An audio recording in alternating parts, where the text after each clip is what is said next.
In everyone's teenage years, there comes a time when you get old enough to start learning how to drive. Usually it's around when you're 16, 15, or even younger if your parents really don't give a fuck. Regardless, when you're learning how to drive, you're usually working towards getting your license and saving up money to buy your first car. So that way you're not stuck using your older brother's 2008 Nissan Sentra with a steering wheel that lights the five back. Not me though, because instead of saving for a car, I decided to buy a fucking moped. For anyone that doesn't know what a moped is, it's essentially a juiced up bicycle without the flash of an actual motorcycle. It's still gas powered, but it's slow enough to where you cannot go on roads that are more than 30 miles per hour without causing the person behind you to lose their shit because you're going slower than the Lego City undercover loading screens. With all that said, let me take you back to the summer of 2022 when this mess of a transaction occurred. Around this time, I worked at my dad's restaurant, and one of the cooks so happened to be selling their moped. After a bit of talking to them, I agreed to buy it off of him for around $2,000.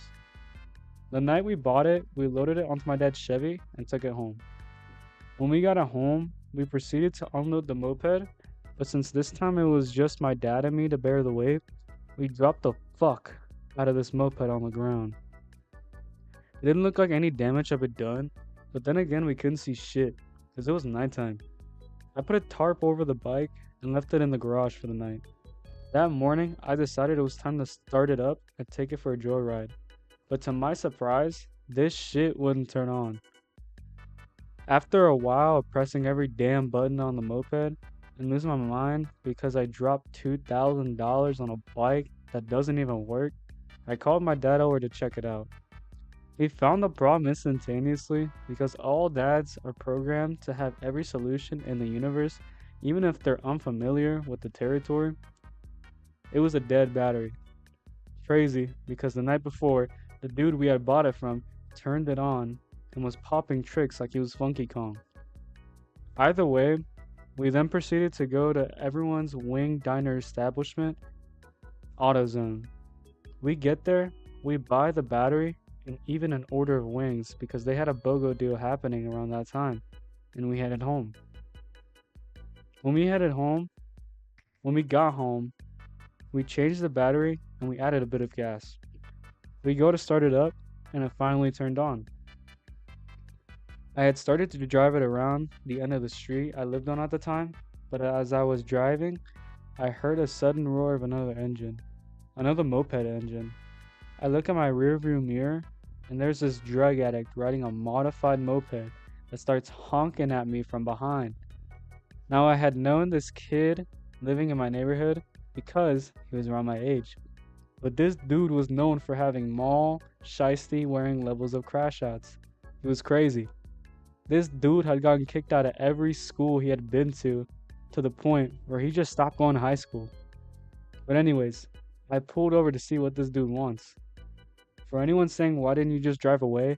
Remember when I said this dude's moped was modified? He sped up to me like he was fucking Sonic the Hedgehog. There was no running away. It was only confrontation. But anyways, I pulled over and this dude off the rip goes, "You trying to race for some money?" Instantly, I'm like, "Nah, my mama's bald. I can't." Or something like that. To my surprise, he just sped away, but every time after that interaction, this dude would always come out to ride if he heard my moped outside. So anytime I needed to go somewhere on my moped, I would make sure to avoid a street by any means possible. I do have more stories about me having the bike and the stupid things that happened while I had it. So if you do want to hear about it, make sure to subscribe. This is my first time doing a story time like this. This is kind of like an introduction to me telling stories. That's why this video is so damn short. So yeah, this voice isn't AI too. It was just me. So if you're worried about AI content, it's really just me. So but yeah, anyways, I'll see y'all later in the next one.